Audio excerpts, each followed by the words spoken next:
The day I received my first vaccine shot, a beautiful April afternoon, I was euphoric, feeling an unfamiliar degree of optimism and relaxation.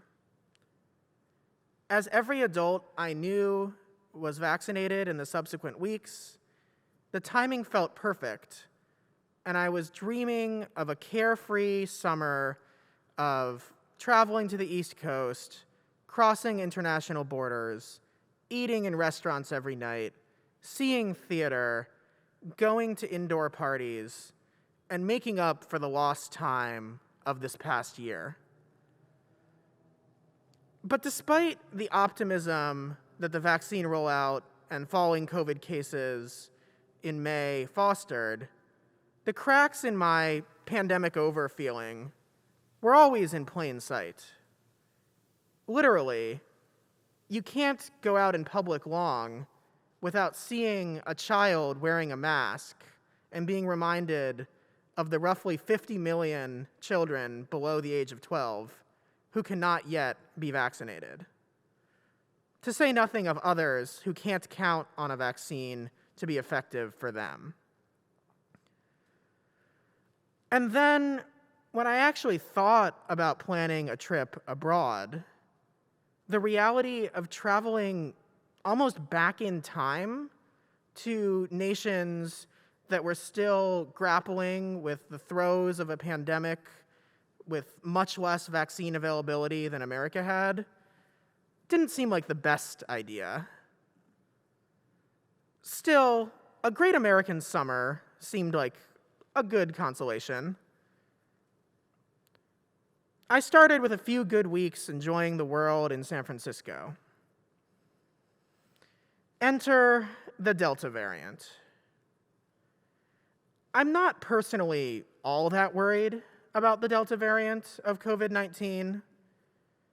As a healthy, vaccinated young adult, my odds of being hospitalized are near zero.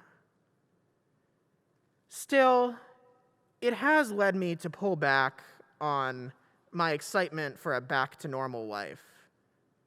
We don't know about the long-term effects, even from more mild infections, and I do not want to spread COVID-19 to a child or someone who is immunocompromised or unvaccinated. So, I'm still not eating inside of restaurants. I've taken a couple of trips, but I still haven't left California, and I haven't yet made firm plans to do it amidst all the uncertainty. At the beginning of the summer, especially among my young adult with no children peers, it seemed like we would all be on the same page again and enjoying a 2019-style summer of carefree socializing and travel. Science beat the pandemic. Let's have fun. Instead, summer is feeling a little more like last summer, if significantly a less scary sequel.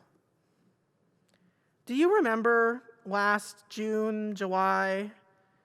It was a very confusing time. The time when people's responses to the pandemic really started to diverge in all directions.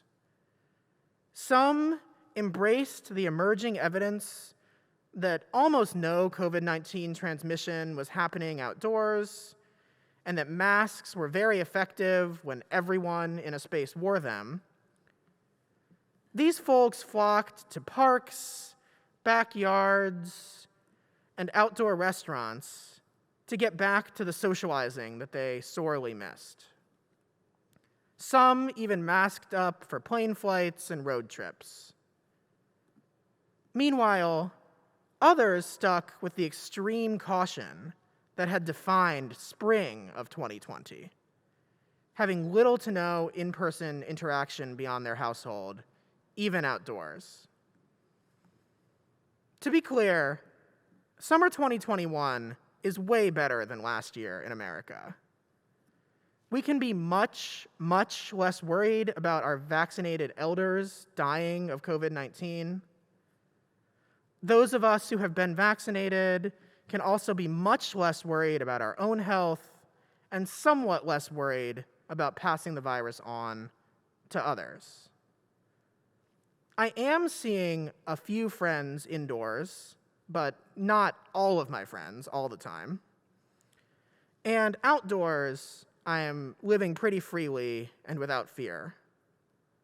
That feels a lot better than last year.